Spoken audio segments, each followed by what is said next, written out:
Before we dive into tonight's tale, make sure to hit that subscribe button if you want more creepy stories that will keep you up at night.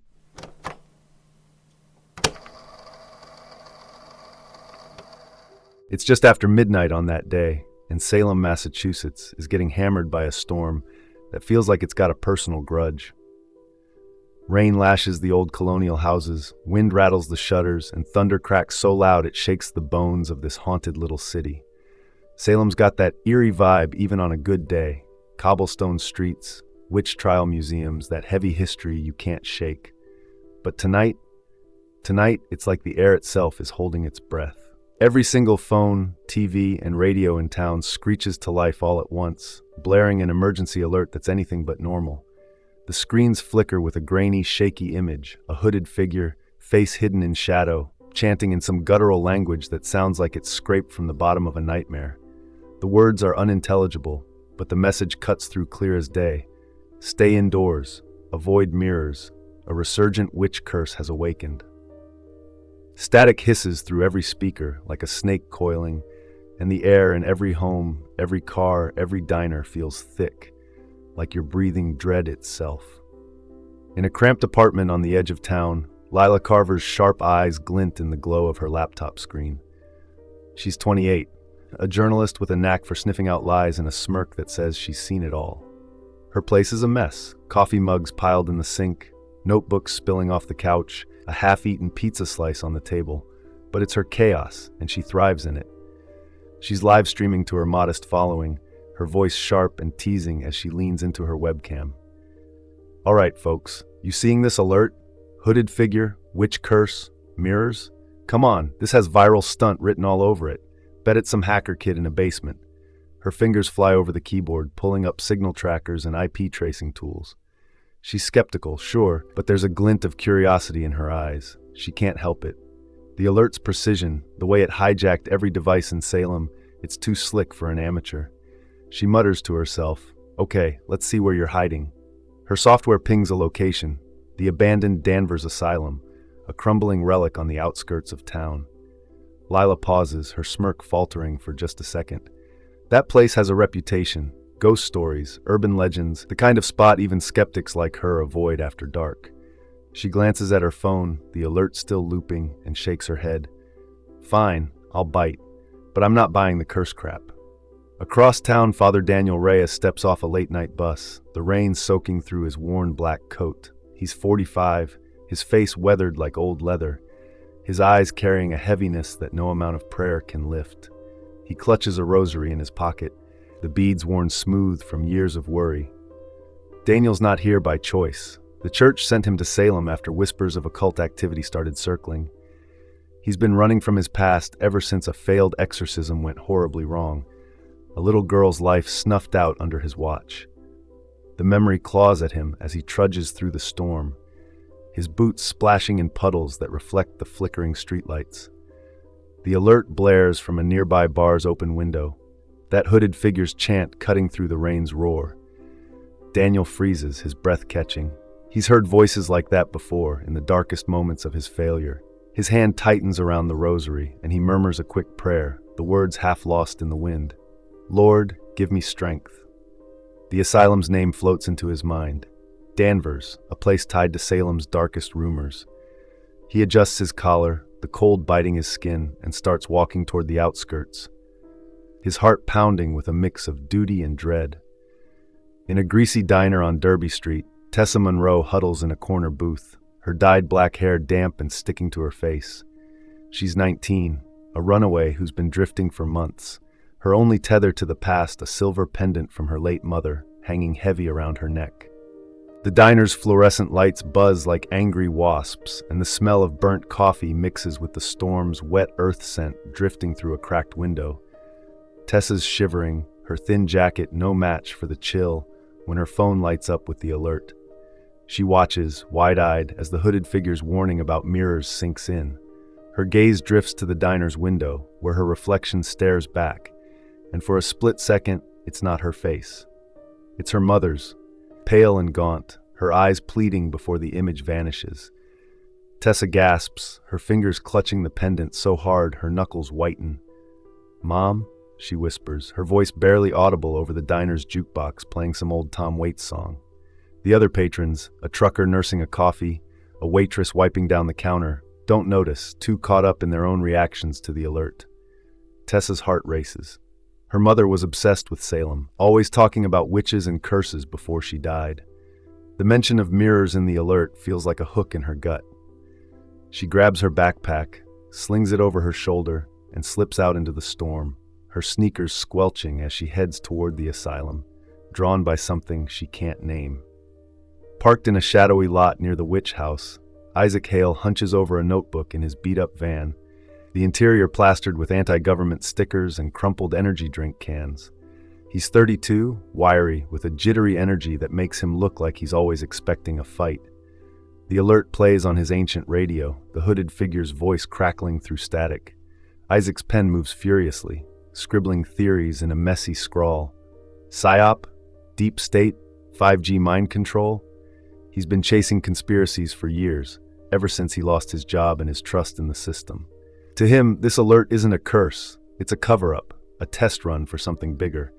He flips open his laptop, its screen casting a blue glow on his tense face, and hacks into local signal data. "Gotcha," he mutters as the coordinates point to Danvers Asylum. He leans back, chewing on a pen cap, his eyes darting to the van's rearview mirror. For a moment, he swears the mirror flickers, but he shakes it off. "Focus, Isaac. They want you distracted." He grabs a flashlight and a pocket knife, tucks them into his jacket, and steps into the rain, the van's door creaking as he slams it shut. The asylum's his target now, and he's not about to let some government trick keep him in the dark. Outside the asylum's rusted gates, Dr. Evelyn Ward stands under a flickering street lamp, her umbrella barely holding up against the storm. She's 50, her calm exterior, neat gray hair, tailored coat, hiding a fear she's carried since childhood. Voices in her head, faint whispers she's always chalked up to stress or imagination. Evelyn's a psychiatrist, an expert on mass hysteria, and Salem's history of witch panic has drawn her here for years. The alert looping on her phone feels like a puzzle piece clicking into place. She's been researching Danvers Asylum, its history of occult rumors and unexplained patient records, and now this curse warning ties it all together. Her fingers brush the phone screen, pausing the alert, but the hooded figure's voice lingers in her mind, too familiar for comfort. She takes a deep breath, the air sharp with the scent of wet moss and decay, and steps closer to the asylum's gates. The wind howls, tugging at her coat, and she glances at her reflection in a puddle. It's just her face, but she looks away quickly, her heart skipping a beat. This is about science, she tells herself, her voice steady but her hands trembling. Not fear. Fate, or something darker, pulls these 5 strangers together at the asylum's gates, their silhouettes barely visible through the storm's curtain of rain.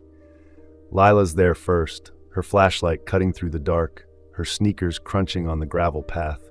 Daniel arrives next, his coat dripping, his rosary clicking softly as he moves.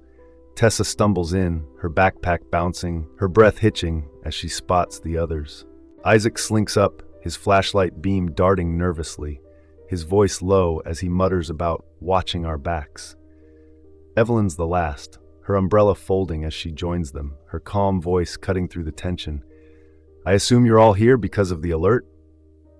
They exchange uneasy glances, no one quite trusting the others, but the asylum looms before them, its broken windows like empty eyes. They push through the gates, the metal groaning under their hands, and step into the lobby. The doors slam shut behind them with a clang that echoes like a gunshot, the sound bouncing off the cracked tiles and peeling walls. They freeze, their breaths catching as the reality hits. They're trapped. The lobby's a wreck. Dusty wheelchairs tipped over, old medical charts scattered like leaves, and mirrors, so many mirrors, lining the walls. They're cracked and grimy, but they shimmer faintly, reflecting the group's faces.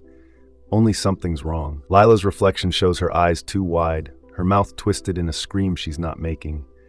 Tessa sees her pendant glowing, her face pale as death. Daniel's reflection has blood on its hands, Isaac's eyes are hollow, and Evelyn's mouth moves, whispering words she can't hear. Their phones buzz all at once, the alert back, but this time it's personal. The hooded figure's voice hisses their names, Lila, Daniel, Tessa, Isaac, Evelyn, like it knows them, like it's been waiting. The asylum's lights flicker, pulsing in time with the static, and a faint scratching sound starts up, like claws dragging across stone deep in the walls. No one notices the rune-like marks burning into their forearms, glowing faintly under their sleeves, tying them to something ancient and angry. Lila's the first to move, her journalist instincts kicking in. She swings her flashlight around, the beam catching cobwebs and broken glass. "Okay, what the hell was that?" she snaps, her voice sharp but trembling at the edges. Isaac's already pacing, his knife out, his eyes darting to the mirrors. "Told you, it's a setup. They're watching us, broadcasting us." Tessa's shaking, her hands clutching her pendant, her voice small. "Did you hear it? It said my name." Daniel steps closer to her, his hand hovering like he wants to comfort her but doesn't know how. "Stay calm," he says, but his own voice is strained, his eyes flicking to the mirrors. Evelyn's standing still, her face composed, but her hands clenched tight. "This isn't hysteria," she says, almost to herself. "It's targeted." Before anyone can argue, a gust of wind, impossible, inside these walls rips through the lobby, extinguishing Lila's flashlight. The darkness swallows them, and the mirrors glow red, casting their shadows on the walls. But they're not their shadows, they're figures from 1692, dressed in old Puritan clothes, ropes tight around their necks, eyes hollow and accusing. Lila's shadow sways like it's hanging. Tessa's clutches a glowing pendant. Daniel's hands drip blood. The group stumbles back, their gasps and curses overlapping. "What is this?" Tessa cries, her voice breaking. Isaac's knife clatters to the floor, his hands shaking. "They're projecting it, man. It's tech!" Lila's scoff cuts through, but it's weaker now. "Tech doesn't do that, Isaac." The mirrors pulse, and for a split second, the alert on their phones changes. It's a live feed of them, right now, their shocked faces staring back from the screens. Lila's mouth opens, Daniel's rosary slips, Tessa's pendant glints. Then it's gone, static swallowing the feed, like something out there was watching and didn't want to be seen. The air reeks of ash, sharp and choking, and the mirrors flicker with glimpses of nooses and bonfires, gone when you try to look straight at them. Lila rounds on Isaac, her fear turning to anger. "You got an explanation for that, conspiracy guy?" Isaac's voice is high, panicked. "I'm telling you, it's a psyop. They're testing us." Tessa's trembling draws Daniel's gaze, his protective instinct kicking in. "Enough," he says, his voice low but firm. "We need to stick together."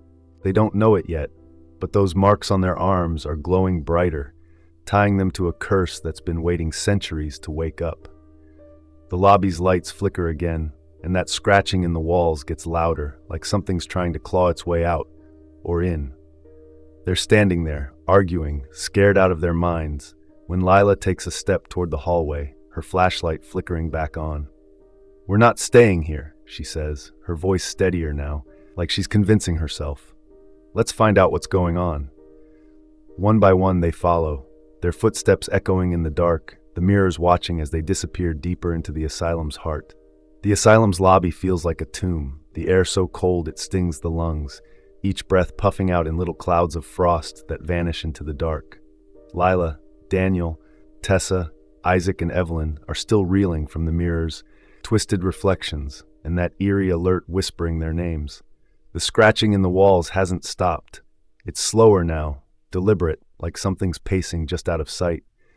Lila's flashlight flickers, its beam cutting through the gloom, but it's not enough to shake the feeling that the asylum's alive, watching them. Her sneakers scuff against the cracked tiles as she paces, her sharp eyes scanning the room. "We can't just stand here," she says, her voice steadier than she feels, though there's a slight tremble she can't quite hide. There's got to be a way out, or at least an answer to what's going on. Her journalist instincts are screaming at her to dig deeper, to find the story, even if her gut's telling her to run. The others are scattered around the lobby, their faces pale in the dim light. Tessa's curled up against a rusted wheelchair, her knees pulled to her chest, her fingers twisting her mother's pendant, like it's the only thing keeping her grounded. Daniel's near the door they came through, his rosary clicking softly as he murmurs a prayer, but his eyes keep darting to the mirrors, like he's expecting them to move again. Isaac's pacing too, his boots leaving faint prints in the dust, his hands fidgeting with his pocket knife. "I'm telling you, this is staged," he mutters, his voice low and urgent. They're hurting us, controlling the narrative. Evelyn stands apart, her arms crossed, her calm psychiatrist's mask still holding, but her knuckles are white where she grips her coat. If it's staged, she says, her voice measured but tight, then why are we all seeing things? She doesn't look at the mirrors, but everyone knows what she means. Lila's beam catches something, a faint trail of ash, like someone dragged a burned hand across the floor, snaking toward a heavy wooden door at the far end of the lobby. It's carved with faded symbols, barely visible under layers of grime, and a rusted padlock hangs from its handle. There, Lila says, pointing, her voice cutting through the tension. That's where we start. She strides over, the others trailing behind, their footsteps echoing in the cavernous space. Isaac pushes past her, his paranoia giving way to action. Move, he says, pulling a small lock-picking kit from his jacket. If there's answers, they're behind this. His hands are steady despite his jittery demeanor, the tools clicking as he works the lock. Lila raises an eyebrow, half impressed, half suspicious. Where'd you learn that? She asks. Isaac doesn't look up. You don't want to know? The lock snaps open with a dull clunk, and the door creaks inward, revealing a narrow hallway that smells of mildew and something sharper, like charred wood. They step into the hallway, the air growing colder, heavier, like they're sinking into the asylum's guts. The walls are lined with peeling paint, and old electrical wires dangle like veins from the ceiling. Lila's flashlight sweeps ahead, landing on another door, this one smaller, unmarked, but the ash trail leads right to it. Chapel, Daniel says softly, his voice heavy with recognition. He's seen asylums before, knows they often had chapels for patients, though this one feels wrong, like it was built for something else. Isaac doesn't hesitate, his lock-picking tools out again, and within seconds, the door groans open, revealing a hidden room that makes them all stop dead. The chapel's small but oppressive, its air thick with the stench of ash and old blood. A blood-stained altar squats at the center, its stone surface cracked and blackened like it's been through a fire. On it sits a leather-bound book, its cover warped and pulsing faintly, like it's got a heartbeat of its own. The group edges closer, their breaths shallow, the cold biting at their skin. Lila's the first to reach out, her fingers brushing the book's edge. It's warm, unnaturally so, and she pulls back, her heart pounding. "What the hell is this?" she whispers. Daniel steps beside her, his rosary tight in his fist. "Don't touch it," he says, but his voice lacks conviction, his eyes locked on the book. Tessa's hanging back, her pendant glowing faintly, her voice barely audible. "It's alive." Isaac's already flipping through his notebook, muttering about occult tech and government experiments. Evelyn's silent, her gaze fixed on the altar, her calm facade starting to crack. Lila, her curiosity outweighing her fear, opens the book, its pages crackling like dry leaves. The words are written in blood, the ink dark and glistening, detailing a curse from 1692. A witch named Abigail Thorne, betrayed and burned, swore her bloodline one of Salem's descendants unless a ritual sacrifice was made. The text is jagged, angry, and as Lila reads aloud, her voice trembling, the rune-like marks on their forearms, unnoticed until now, flare with a searing heat. Tessa yelps, yanking up her sleeve to reveal glowing, jagged lines etched into her skin. "What is this?" she cries, her voice breaking. Daniel's marks burn too, his face twisting with guilt as he clutches his arm. Isaac's muttering faster now, his eyes wild. "They marked us, man, they marked us." Lila's marks pulse under her jacket, and she grits her teeth, her rage bubbling up. Evelyn's the only one who doesn't react, her sleeve still covering her arm, but her eyes are wide, her breath uneven. The chapel's walls are lined with mirrors, their surfaces cracked but gleaming, and they start to bleed. Red rivulets trickling down, pooling on the floor like spilled wine. The group stumbles back, their reflections warping into nightmares. Lila sees herself tied to a stake, flames licking her body, her screams silent but her eyes blazing with fury. She grips the altar, her knuckles white, her voice a growl. This isn't real. Tessa's reflection shows her mother clawing at the glass, her eyes black voids, her mouth moving in a silent scream. Tessa sobs, her pendant burning against her chest, her grief spilling out. "Mom, stop!" Isaac faces a crowd of faceless accusers, their fingers pointing, their silence louder than any shout. He swings his knife at the mirror, his paranoia boiling over. "Get away from me!" Daniel's reflection is the worst. A little girl, the one from his failed exorcism, her neck snapping with a sickening crack. He falls to his knees, his rosary slipping, his despair choking him. "Forgive me," he whispers. Evelyn's reflection shows her eyes turning black, her calm mask shattering as she turns away, her fear naked for the first time. The mirrors start vibrating, a low chant filling the room. Abigail's voice, cold and sharp, like a blade on bone. It grows louder when they speak, drowning out their voices. "You are bound," it hisses, the words wrapping around them like chains. Tessa, her panic overtaking her, grabs a rusted candlestick from the altar and smashes a mirror, the glass shattering with a sound like a scream. But the shards don't fall, they hover, glinting in the flashlight's beam, rearranging into the rune on their arms. The shards dart forward, slashing Tessa's cheek, a thin line of blood welling up. She screams, dropping the candlestick, and Daniel catches her, his arm around her shoulders. "Stay with me," he says, his voice hoarse but steady. Lila slams the book shut, the sound echoing like a gunshot. "Enough," she shouts, her skepticism cracking under the weight of what she's seen.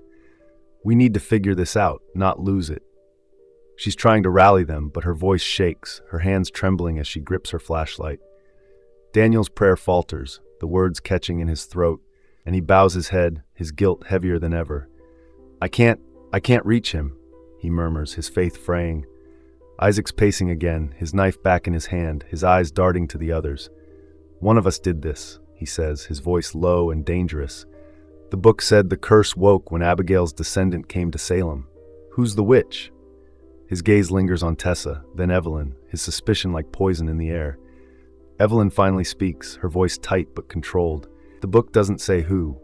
It could be any of us, or none." She's avoiding the mirrors, her hands tucked into her pockets, but her calm is fraying at the edges. Lila steps between Isaac and Tessa, her eyes flashing. "Back off, Isaac. We're not turning on each other." But the seed's planted, and they're all looking at each other differently now, their fragile alliance cracking. The walls pulse with faint vein-like shadows, visible only when you're not looking directly, like they're alive and watching. Ash footprints appear on the floor, trailing behind them, even though no one's moved. The chapel feels smaller, the air tighter, like the asylum's closing in. Lila takes a deep breath, her flashlight beam sweeping the room. "We're not staying here," she says, echoing her resolve from the lobby, but with less certainty now. "There's got to be more to this, something in this place that explains it." She heads for the chapel door, her footsteps crunching on the ash-strewn floor. Daniel helps Tessa up, his hand gentle, but his face etched with pain. "We'll get through this," he tells her, though he's not sure he believes it. Isaac follows, his knife still out, his muttering quieter but no less frantic. Evelyn lingers a moment, her eyes on the book, before following, her steps deliberate, like she's fighting to keep her composure. Tessa clutches her pendant, the cut on her cheek stinging, her grief and fear pushing her forward. As they step back into the hallway, the chapel door slams shut behind them, the sound shaking the walls. The ash trail continues, winding deeper into the asylum's maze, and the mirrors in the hallway gleam, their surfaces rippling like water. The scratching in the walls is back, louder now, and it's not just pacing anymore. It's following them, matching their steps. Lila's flashlight flickers, but she keeps moving, her heart pounding, yet her mind racing to piece together the curse, the book, the marks.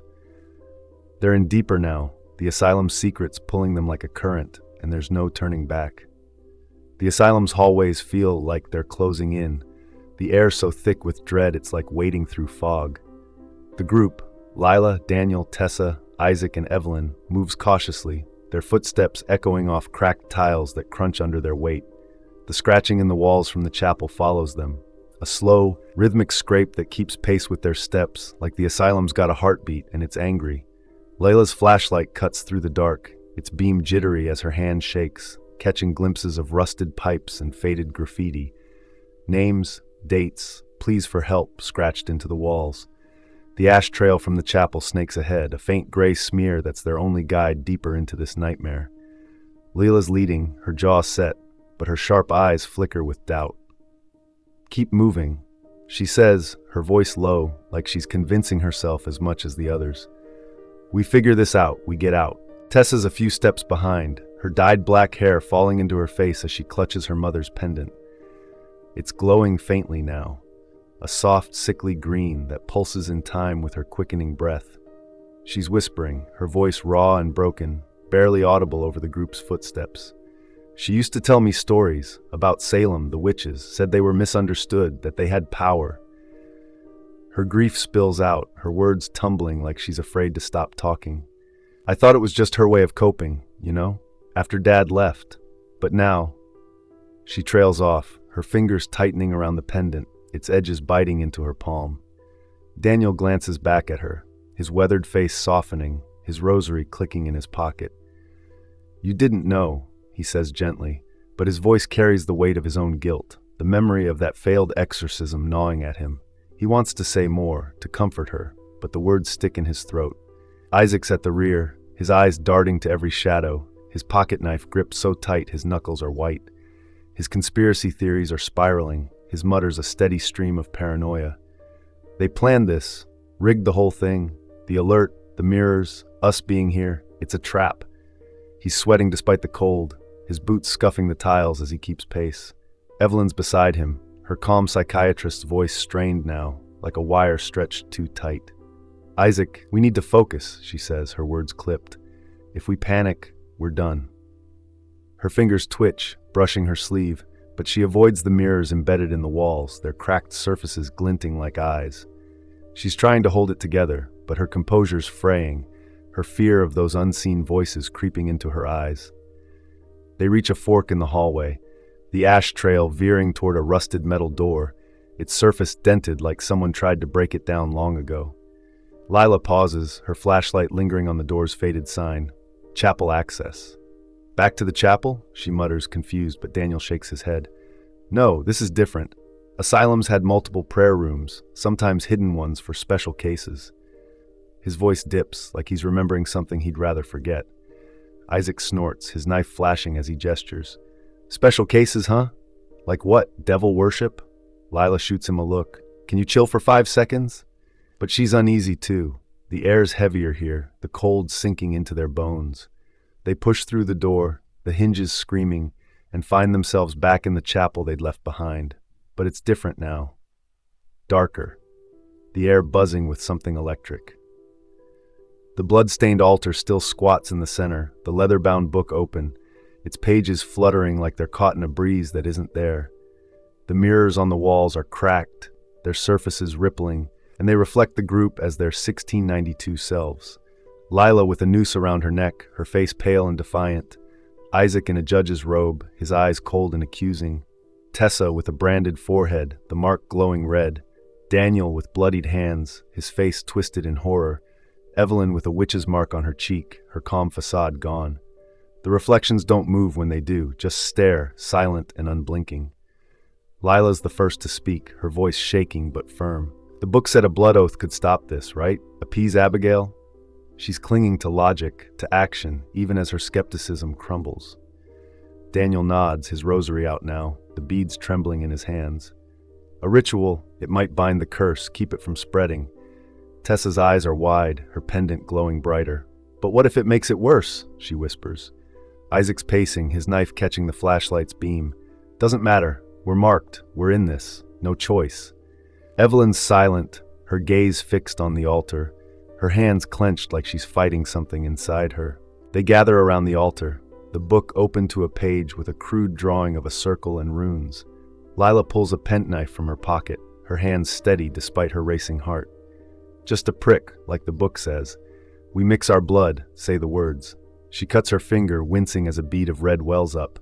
Daniel follows, his blood dripping onto the altar, his lips moving in a silent prayer. Isaac's quick, almost eager, his blood joining the others. Evelyn hesitates, her face pale, but she pricks her finger, her blood darker, thicker somehow. Tessa's last, her hand shaking as she cuts her finger, her pendant flaring as her blood hits the altar. The moment her blood touches the stone, the cracked mirror on the wall explodes, shards flying outward, then freezing midair before clattering to the floor. Where the mirror stood, a hidden passage yawns open, a spiral staircase descending into darkness. What the? Lila starts, but the ground shakes, a low rumble vibrating through the chapel. They stumble toward the passage, driven by instinct, the ash trail leading down the stairs. The air grows colder as they descend, the walls slick with moisture, the sound of dripping water echoing like a metronome. The staircase ends in an underground chamber, its walls lined with chained mirrors, their surfaces fogged but alive, whispering secrets in voices that crawl under the skin. "Lila, you left your sister," one hisses, and Lila freezes, her breath catching, the memory of her estranged sister hitting like a punch. "Daniel, you doubted God," another snarls, and Daniel's rosary slips, his face ashen. "Tessa, your mother lied," a mirror whispers, and Tessa sobs, her pendant burning her skin. Isaac and Evelyn hear their own secrets, Isaac's fear of being watched, Evelyn's dread of the voices, but they stay silent, their faces tight. The chamber's floor is littered with old trial records, yellowed pages scattered like leaves, naming their ancestors. Lila's as a witness, Daniel's as a victim, Isaac's as a judge, Evelyn's as an accuser, Tessa's as a cult member. Lila kneels, her flashlight illuminating a bombshell. Tessa's mother was part of a cult that raised Tessa in Salem to awaken the curse, her pendant a cult symbol, its green glow a beacon. Tessa collapses, her sobs echoing, her voice raw. "She lied to me, my whole life."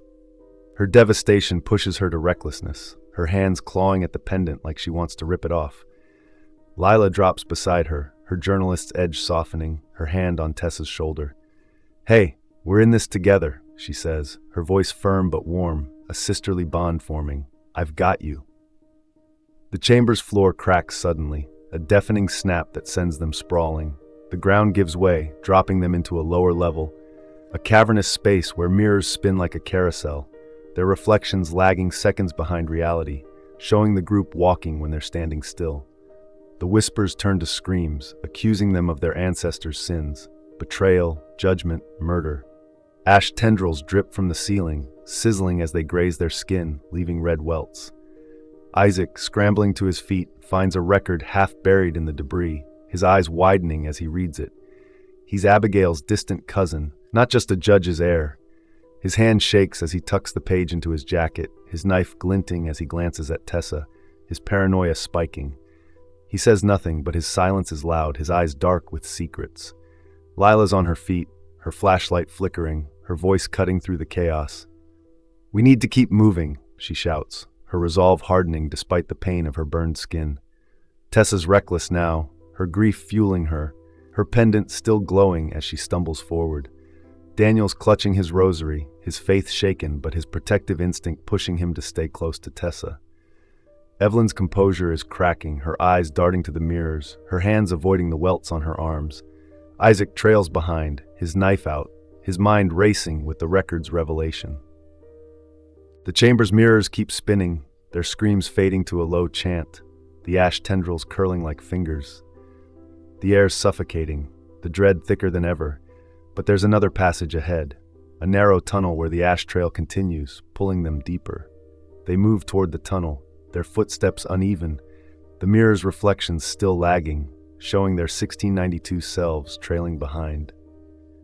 The scratching in the walls is louder now, a frantic clawing that vibrates through the stone. Lila's flashlight barely holds, its beam weak but enough to light the tunnel's mouth. "Whatever's down there," she says, her voice hoarse but determined. "We face it together." Tessa nods, her pendant's glow casting eerie shadows, her recklessness tempered by Lila's promise. Daniel's prayer is silent now, his rosary tight in his hand, his resolve flickering. Evelyn's steps are measured, her fear battling her need to understand.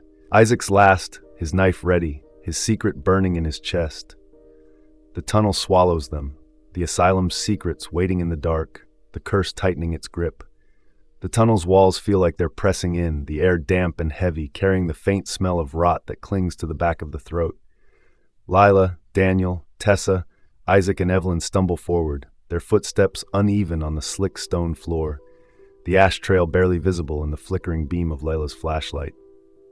The scratching sound that's been haunting them since the lobby is louder now, a frantic clawing that echoes from all sides, like the asylum's trying to tear itself apart. The mirrors from the chamber above still linger in their minds, those spinning, screaming reflections accusing them of sins they didn't commit. Tessa's pendant pulses with that sickly green glow, casting eerie shadows that dance across the walls, her breath hitching as she tries to hold back tears. Lila's leading, her sneakers scraping the ground, her jaw tight with determination, but her eyes betray a flicker of fear. "Stay close," she says, her voice hoarse from shouting over the chaos above. "Whatever's down here, we face it together." The tunnel opens into a vast underground chamber, its ceiling lost in darkness, its walls lined with more mirrors, dozens of them, chained to the stone like prisoners, their surfaces fogged but gleaming with a faint, unnatural light. The air's suffocating, each breath a struggle, like the curse itself is choking them. The ash trail ends at a crude stone platform in the center, its surface etched with runes that pulse faintly, matching the marks burning on their forearms. The group's unity, already fragile, starts to crumble as they spread out, their nerves frayed to breaking. Daniel's clutching his rosary, the beads trembling in his hands, his priestly calm unraveling. His weathered face is etched with guilt, the memory of that failed exorcism heavier than ever.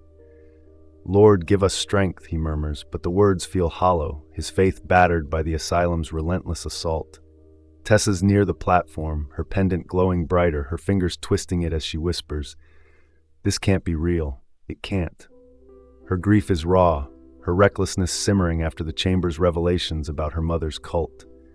Lila's close by, her flashlight sweeping the mirrors, her journalist's instincts pushing her to keep moving, but her protectiveness over Tessa is stronger now, like a big sister watching out for her own.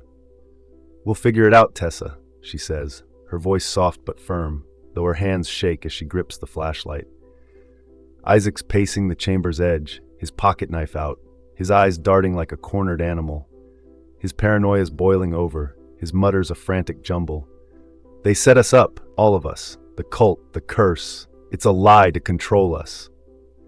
Evelyn's standing still, her arms crossed, her psychiatrist's composure cracking like thin ice. Her eyes keep flicking to the mirrors, avoiding her reflection, her fingers twitching like she's fighting something inside her. The mirrors start spinning faster, their chained frames rattling against the walls, and a chant fills the chamber. Not just Abigail's voice now, but their own, twisted and mocking, echoing their deepest fears. "Lila, you'll fail them all," one hisses. "Daniel, you're forsaken," another snarls. Tessa's voice sobs, "You're alone," while Isaac screams, "They're watching." Evelyn's chant is quieter, a whisper, "You've always known." The voices blend into Abigail's, cold and commanding, cutting through the chaos like a blade. "One must die," she declares, the words vibrating through the stone. The group freezes, their breaths catching, the weight of the demand sinking in. Isaac's eyes lock on Tessa, his knife glinting as he steps toward her, his voice low and dangerous. "It's you," he says, his paranoia erupting. "You're the witch's vessel, the one who broke the seal." Tessa stumbles back, her pendant flaring, her voice breaking. "I didn't know. I didn't." Before Isaac can lunge, Daniel steps between them, his arm outstretched, his rosary dangling. "Enough, Isaac," he shouts, his voice raw but steady. Isaac's knife flashes, slicing Daniel's forearm, and blood wells up, dark and glistening. But unlike the other's blood, it doesn't glow, doesn't pulse with the curse's light. The mirrors flicker, their chant stuttering, and the group stares, realization dawning. Daniel's not a trial descendant, an outsider, his blood weakening the curse's hold. He clutches his arm, wincing, but his eyes meet Tessa's, a flicker of protectiveness reigniting his faith. "You're not alone," he tells her, his voice softer now, like a vow. The mirror's chant grows louder, and Evelyn's composure finally shatters. She steps back, her hands raised, her voice trembling. "I've heard her Abigail since I was a child," she admits, her eyes wide, darting to the mirrors.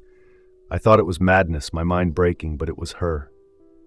Her words hit like a thunderclap, and the group turns to her, shock rippling through them. Lila's flashlight snaps to Evelyn's face, her voice sharp. "What are you saying?" Evelyn's hands shake, her calm mask gone.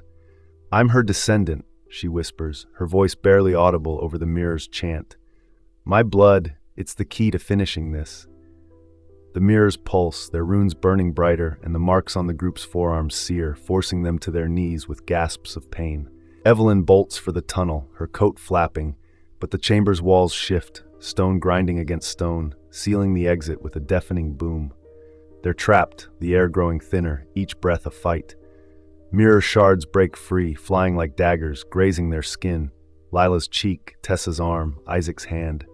The cuts sting, shallow but sharp, and the shards clatter to the floor, glinting with the same runes on their arms.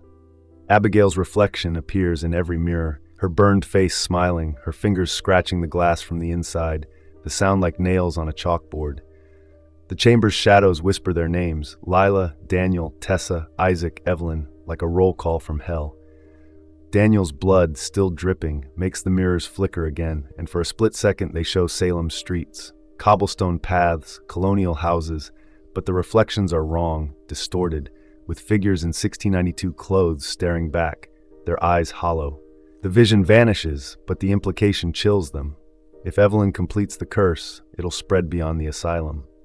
Lila's on her feet, her flashlight shaking, her protectiveness clashing with the chaos. "We're not doing this," she shouts, her voice cracking as she grabs Tessa's arm, pulling her away from Isaac. No one's dying. Isaac's still gripping his knife, his eyes wild, his betrayal splitting the group. "You don't get it," he snaps. "One of us has to, or we're all dead." Daniel's kneeling, his blood pooling on the stone, but his sacrifice for Tessa has steadied him, his rosary tight in his hand. "There's another way," he says, his voice firm, his faith flickering back to life. "There has to be." Evelyn's backed against a mirror, her hands covering her ears, Abigail's voice louder in her head now, her fear drowning her. The chamber shakes, dust raining from the ceiling, the mirrors chant reaching a fever pitch. The runes on their arms burn hotter, the air so thick it's like breathing ash. Lila's eyes dart to the platform, where the runes pulse faster, like a countdown. "We need to stop this," she says, her journalist's resolve kicking in, her voice cutting through the panic. She pulls Tessa toward the platform, Daniel following, his arm still bleeding but his step steady. Isaac hesitates, his knife lowering, his paranoia warring with a flicker of doubt. Evelyn's frozen, her eyes locked on Abigail's reflection, her breath shallow. The scratching in the mirrors grows frantic, like Abigail's clawing her way out, and the shadows curl tighter, their whispers turning to hisses.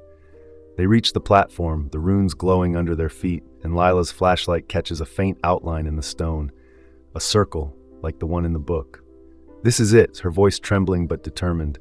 "We do the ritual, we end this." Tessa's pendant flares, her recklessness tempered by Lila's strength, her voice small but resolute. "Okay, together." Daniel nods, his rosary pressed to his chest, his faith a fragile shield. Isaac steps closer, his knife still out, his eyes flicking to Evelyn, who's still against the mirror, her hands shaking. The chamber's walls groan, the air pulsing with the curse's hunger, and the mirror's reflections shift, showing their 1692 selves again. Lila's noose, Tessa's brand, Daniel's bloodied hands. The scratching reaches a crescendo, and the platform's runes flare, pulling them toward the ritual's edge, the curse ready to claim its price. The underground chamber feels like it's about to collapse, the air so thick with ash and dread it's like breathing through a cloth. Lila, Daniel, Tessa, Isaac, and Evelyn stand on the stone platform, its runes glowing a sickly red, pulsing faster like a heartbeat racing toward a heart attack. The mirrors lining the walls are screaming now, their chained frames rattling, Abigail's burned face leering from every reflection, her fingers scratching the glass with a sound that sets teeth on edge. The clawing from the walls is a deafening frenzy, like the asylum's ripping itself apart to get to them. Lila's flashlight is barely holding on, its beam flickering across the platform, catching the fear in everyone's eyes. Her journalist's resolve is iron now, her jaw set as she grips Tessa's arm, her voice cutting through the chaos. "We end this now," she says, her words sharp despite the tremble in her hands. "No more running." Tessa's beside her, her pendant blazing with that eerie green glow, her face streaked with tears and the cut from the chapel's mirror shards. Her rage and grief are a tangled mess, pushing her to the edge, but Lila's presence keeps her anchored. "I want her gone," Tessa whispers, her voice raw, talking about Abigail, her mother's betrayal still burning in her chest. Daniel's next to them, his arm bandaged from Isaac's knife, the blood still seeping through. His rosary's tight in his hand, his weathered face calm for the first time in hours, his sacrifice for Tessa rekindling a spark of faith. "We'll do this together," he says, his voice steady, like he's found something to hold on to. Isaac's at the platform's edge, his knife shaking in his grip, his paranoia warring with guilt over attacking Tessa. He's muttering, "It's not over, it's not over," his eyes darting to Evelyn, who's still pressed against a mirror, her hands trembling, her eyes wide with terror as Abigail's voice echoes in her head. Evelyn's humanity is slipping, her psychiatrist's composure gone, replaced by a haunted look that chills the group. "I can't stop her," she murmurs, her voice barely audible over the mirror's chant. "She's in me." Lila rounds on her, her flashlight snapping to Evelyn's face. "You're not giving up," she snaps, her protectiveness flaring. "We need you for this." She's rallying them, her journalist's instinct to control the narrative kicking in, but the chamber shakes violently, cracks spiderwebbing across the walls, dust raining down like snow. Dawn's nearing, faint light seeps through unseen cracks above, casting long shadows that twist like fingers. The runes on their forearms burn hotter, forcing gasps from their lips, and the platform's circle glows brighter, demanding action. Lila pulls out her penknife, her hands steady despite the chaos. "The book's counter-ritual," she says, her voice firm. "Blood oath, all of us, to seal the curse." She cuts her palm, wincing as blood drips onto the platform, the runes flaring as it hits. Tessa follows, her rage fueling her blood mixing with Lila's, her pendant pulsing in sync. Daniel cuts his palm, his blood darker, non-glowing, but he chants the Latin words from the book, his voice low and resolute. Isaac hesitates, his knife trembling, but he slices his palm, his blood joining the others, his eyes flicking to Evelyn like he's still not sure. Evelyn's shaking, her face pale, but Lila grabs her hand, guiding the knife. "Do it," Lila says, her voice a mix of command and plea. Evelyn cuts her palm, and her blood, Abigail's blood, hits the platform with a hiss, like water on a hot skillet. The largest mirror on the wall cracks, then tears open, a swirling void erupting in its place, filled with spectral witches, gaunt, furious figures in 1692 rags, their screams echoing with vengeance. The portal's energy makes the chamber's floor buckle, stone splitting with a groan, forcing the group to scramble onto shifting debris. Mirror shards rain down, slicing their clothes, Lila's jacket, Tessa's sleeve, Daniel's coat, leaving shallow cuts that sting like fire. The witches' hands reach through the void, their frost-bitten fingers clawing at the group's ankles, their touch burning like dry ice. Isaac's closest to the portal, his knife useless as he screams, "I'm her cousin, not her pawn." The witches don't care. Their hands grab him, dragging him into the void, his shrieks of his lineage fading as the portal swallows him whole. Tessa screams, her pendant flaring, her rage boiling over. "No more," she shouts, her voice breaking. Lila, Tessa, and Daniel huddle on the platform, chanting the counter-ritual's words, their voices ragged but united. The mirrors force their truths out, each confession a weight lifted and a wound reopened. Lila's voice cracks as she admits, "I left my sister, ran away when she needed me." Her eyes glisten, the memory of her estranged sister cutting deep. Tessa faces the mirror, her pendant burning, and chokes out, "My mom betrayed me, used me, but I'm not her." Daniel's voice is steady, his rosary pressed to his chest. "I failed that girl, doubted God, but I won't fail now." The portal wavers, its edges flickering, the witches' screams forming a chant naming their ancestors' crimes, betrayal, accusation, murder, blending with the crackle of burning wood. The void shows Salem residents' faces, trapped in glass, their eyes pleading, hinting the curse's tendrils have touched the town. Evelyn's eyes glow black now, her body moving with inhuman strength, Abigail's possession complete. She lunges at Lila, her hands clawing, her voice a guttural snarl. "You can't stop her!" Lila dodges, her flashlight clattering to the ground, her protectiveness for Tessa driving her. "We're not losing anyone else," she shouts. Tessa, fueled by rage, grabs a jagged stone from the debris and smashes the platform's center, the runes shattering with a sound like breaking glass. The chamber collapses, rocks tumbling from the ceiling, burying Evelyn under a pile of stone. Her black eyes flicker, a glimpse of her old self pleading before the rubble claims her. The portal snaps shut, its hum fading to silence, the witch's screams cut off like a radio unplugged. The chamber's still shaking, the floor crumbling, forcing Lila, Tessa, and Daniel to climb the falling debris to escape. Mirror shards keep falling, grazing their skin, the witch's frost-bitten hands still reaching, weaker now but relentless. Lila's leading, her hands bloodied, her voice hoarse. "Move now!" Tessa's pendant is dimming, her rage spent, her steps unsteady but driven by Lila's strength. Daniel's praying aloud, his rosary swinging, his faith a lifeline. They reach a narrow crack in the wall, dawn's light spilling through, and squeeze into a tunnel, the chamber collapsing behind them with a roar. The air's clearer here, the scratching gone, but the silence is heavy, Evelyn's loss a tragic weight. Their confessions have bonded them. Lila's leadership, Tessa's resilience, Daniel's faith, but the curse's shadow lingers. They stumble through the tunnel, their clothes torn, their bodies bruised, the faint light ahead guiding them. Lila's flashlight is gone, but Tessa's pendant flickers, a faint glow that feels like hope, however fragile. Daniel's prayer is softer now, a murmur of gratitude, his arm still bleeding but his heart lighter. The tunnel slopes upward, the air growing warmer, the smell of wet earth replacing the ash. They're almost out, the asylum's grip loosening, but their phones buzz suddenly, a new alert crackling through. It's Leela's face, trapped in a mirror, whispering, "It's coming for you." The words chill them, a reminder that the curse isn't done. They keep moving, the dawn light brighter now, the tunnel opening to the world outside, but the weight of what's coming follows them like a shadow. The tunnel's walls seem to pulse as Leela, Tessa, and Daniel scramble toward the faint dawn light ahead. Their breaths ragged, their bodies battered from the asylum's collapse. The air's thick with the smell of wet earth and ash, the silence after the chamber's roar almost deafening, but the weight of Evelyn's loss and Isaac's screams still hangs heavy.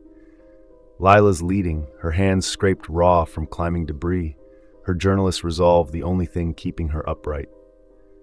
"Keep going," she pants, her voice hoarse, her eyes fixed on the light like it's a lifeline.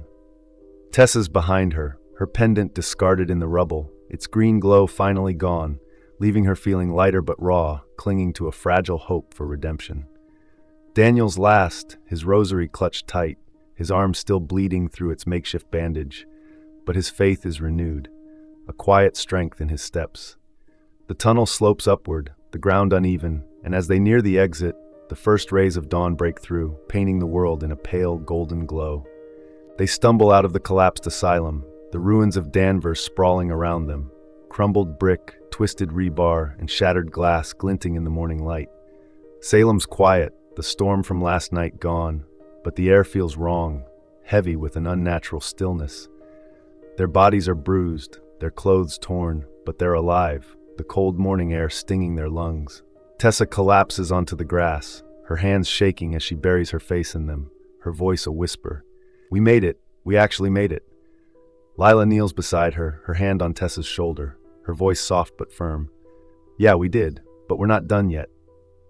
Daniel stands a few steps away, his rosary pressed to his lips, murmuring a prayer of thanks, his weathered face etched with relief, but shadowed by what they've lost. The asylum's rubble looms behind them, a silent tomb, but Evelyn's body is gone, not a trace under the rocks where she fell. A faint chant, her voice, or Abigail's, echoes on the wind, barely audible, like a whisper from the grave. Their phones buzz all at once, the sound jarring in the quiet dawn. They fumble for them, screens lighting up with a new alert, and their hearts sink. It's Lila's face, trapped in a mirror, her eyes wide with terror, whispering, "It's coming for you." The image flickers, then cuts to static, but the message lingers, chilling them to the bone. Lila's hands shake as she grips her phone, her journalist's mind racing. "This isn't just us anymore," she says, her voice low, dread creeping in. "It's spreading." Daniel's eyes narrow, his rosary still in hand. The portal, it touched the town. Tessa's voice is small, her hope wavering. "What do we do now?" Before anyone can answer, Lila spots something in the rubble, a torn page from the leather-bound book, half buried under a broken mirror. Tessa crawls over, her fingers trembling as she pulls it free, revealing a hidden note in jagged script. The curse can only be stopped by killing Abigail's vessel outside Salem's borders. Lila's on her feet, her resolve hardening. "That's it. We find Evelyn. She's the vessel." She's already moving toward her car, parked a quarter-mile away on the asylum's overgrown access road, its dented hood glinting in the dawn. Daniel helps Tessa up, his hand gentle but his face set with purpose. "If she's alive, we can end this," he says, his faith driving him forward. Tessa nods, her redemption within reach, her voice steadier now. "I'm in." They trudge through the wet grass, their shoes sinking into the mud, the red sky above pulsing like a wound, casting Salem in a blood-like glow. Crows circle overhead, their cries sharp and mocking, mimicking the chant from the mirrors. Lila, Tessa, Daniel, like the curse is laughing at them.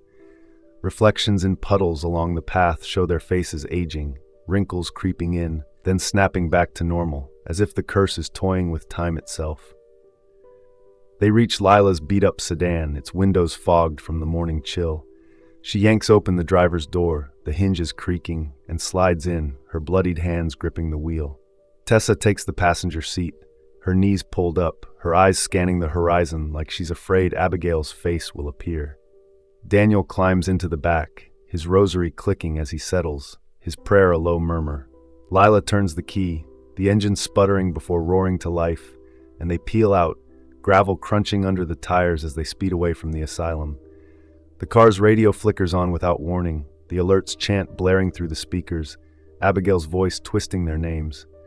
Tessa gasps, her hands fumbling for the dial, but Lila grabs a flashlight from the glove box and smashes the radio, sparks flying as the sound cuts off. "Not today," she mutters, her voice fierce, though her heart's pounding. The road stretches ahead, mirror-like cracks spreading across the asphalt, glinting in the red light like veins, as if the curse is chasing them. They pass a diner on the edge of town, its neon sign flickering, the parking lot packed with early morning truckers and locals.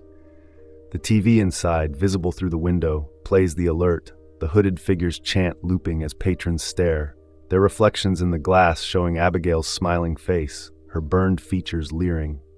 Tessa's breath catches, her voice a whisper. It's everywhere.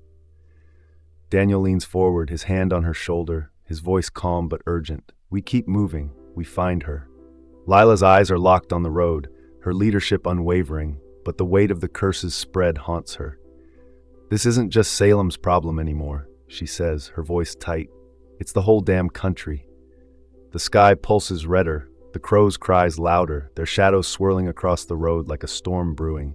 The note in Tessa's hand feels heavier, Evelyn's survival a planned twist of the curse, turning their mission into a race against a spreading plague. Lila floors the gas, the car shaking as they leave Salem behind, the town's colonial rooftops fading in the rearview mirror. The alert static crackles faintly from their phones, a reminder that the curse is far from done. As they pass a gas station, its windows crack with a sound like gunfire, mirrors shattering in the distance, echoing across the fields. The screen of their story fades to black, but the red sky lingers, a promise that Abigail's reach is growing, and Lila, Tessa, and Daniel are all that stand in its way. Thanks for watching. Don't forget to subscribe for more creepy stories. Stay safe, and see you in the next nightmare.